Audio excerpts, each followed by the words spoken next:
I was actually on a ship in the Galapagos with the great scientist and explorer Sylvia Earle. Has anybody heard about Sylvia Earle? She's one of the National Geographic ocean explorers, and she's a little tiny person like this, about, I don't know, 4'10", 95 pounds soaking wet, absolutely, and she terrified me.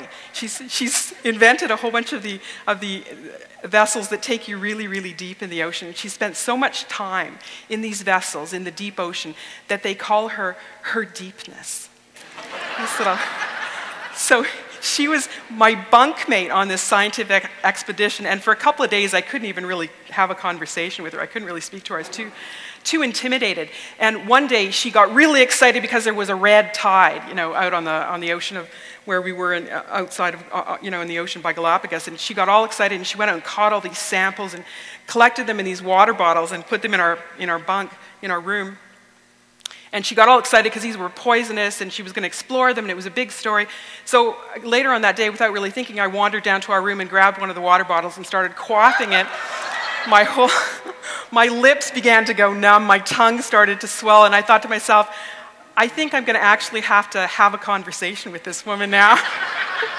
And either I confess what I've done and, take the consequences, or perhaps I just take the consequences. So I finally sidled up to her, with touching my mouth like this, and said to her, those water bottles in our bunk? And she turned to me with this great disdain and said to me, "It's okay, you're not going to die." And I thought, great.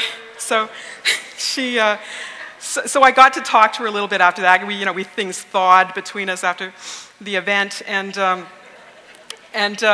said to her, "So why are you studying the ocean? What is it about the ocean that fascinates you?"